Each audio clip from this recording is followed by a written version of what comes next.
तीन चीजें हमारे यहाँ सनातन धर्म में बड़ी विचित्र बताई है, उसका स्मरण होना चाहिए। नारी जब मांग में सिंदूर भरे उस समय दर्पण के सामने केवल नारी हो, कोई दूसरा नारी को मांग में सिंदूर भरता हुआ ना देखे। जब नारी गले में मंगलसूत्र धारण कर रही हो या 16 श्रृंगार जब नारी धारण कर रही हो, उस समय पर कोई ना देखे। नारी का जो श्रृंगार है, एक विवाह के समय पर और एक मृत्यु के समय पर।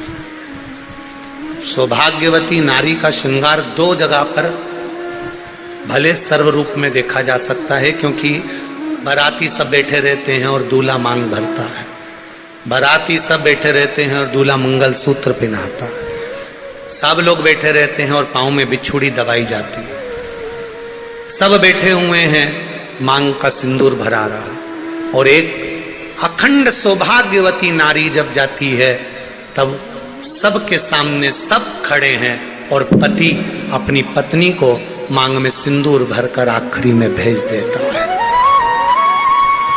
भेजता।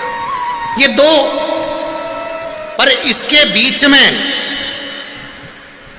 जो स्त्री का जीवन है, इसके बीच में जो नारी का जीवन है, एक बहू, मैं निवेदन करना चाहूंगा आज की बेटियों को, भले तुम पढ़ लो, लिख लो, डॉक्टर बन जाओ, इंजीनियर बन जाओ, कलेक्टर बन जाओ, एसपी बन जाओ, तुम्हारी मर्जी पड़े, तुम मिनिस्टर बन जाओ, मना नहीं, पर हमारे सनातन धर्म की संस्कृति से दूर मत हटना।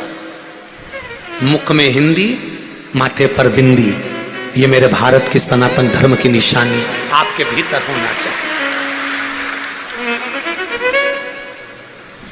एक विवाह, एक मृत्यु और उसके बीच का जो समय होता है, उसमें नारी जब भी अपने मांग में सिंदूर भरती है, अपना 16 श्रृंगार करती है, तब नारी को अकेले में अपने कमरे में, अपने भवन में श्रृंगार करना चाहिए।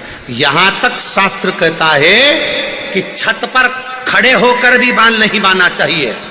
एक बीठिका ने बाल बाए थे खड़े होकर छत पर, और तोते का बच्चा उड़ते हुए आया था और बकासी आने पर मुख में प्रवेश कर कर गर्भ में बैठ गया था। वो कथा भी हमारे यहां है।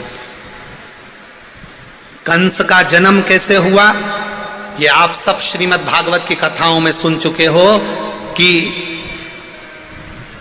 नारी रजो धर्म में थी और रजो धर्म की वो नारी 3 दिन बाद केश धोकर बाहर गई और द्रुमलिक नाम का एक असुर ने देख लिया और वो उसके साथ में रहने लगा और उसके माध्यम से उसका गर्भ ठहर गया।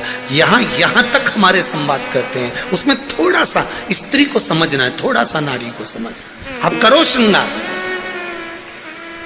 आप करो श्रृंगार, आपका श्रृंगार करने को मना नहीं है। सास, ससुर, देवर, जेठ, परिवार, घर के बड़े, घर के बुजुर्ग खड़े हैं, उस समय पर श्रृंगार नहीं। आप जाओ अपने कक्ष में, श्रृंगार करके आइए, मना नहीं, पर किसी की सम्मुखता में नहीं।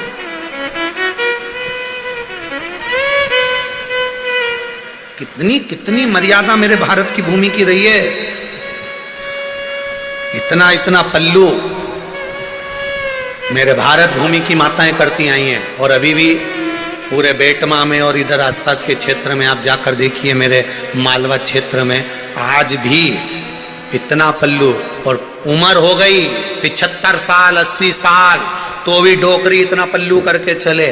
अब बताओ, इससे कहो कि कौन देख रही है, अरे लेन देते तुरंत इतना पल्लू।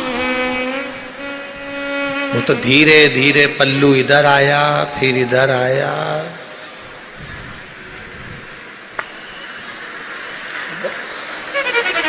अब कहीं नहीं बचे आ गए। अब तो बहू में इतना पल्लू के बार 2 बाल रहती है, एक बार शादी करके आती है तब, क्योंकि मुंह दिखाई में सोने की रकम मिले, और एक बार बहू इतना पल्लू जब रहती है जब घर में कोई डोकरा डोकरी बुढ़ा बुढ़ी मरे तब, क्योंकि आंख में आंसू एक भी नहीं आए, बस अंदर जबरदस्ती चिल्लाए। बस 2 बारी रोती, बस तो आंख में आंसू, पल्लू इतना ही बस।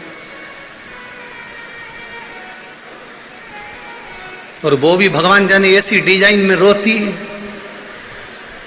इतनी डिजाइन में भगवान। वो एक बार हम तो यहीं की बात बताएं, मतलब कहाँ किसको बोलने जावे,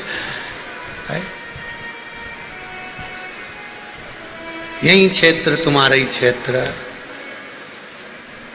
कोई मरी गया तो हमने कहा चलो मिल ही आए। अब जाते जाते इतनी गए, एक झाड़ू लगा रही थी बहू, एक बर्तन मांज रही थी, जैसे कुंदी बजाई इतने में छोरी चिल्लाई, सियोर वाला गुरुजी आया, और ये सब फेंक के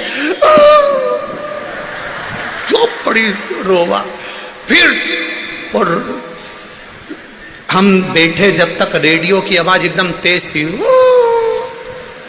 जो तेज।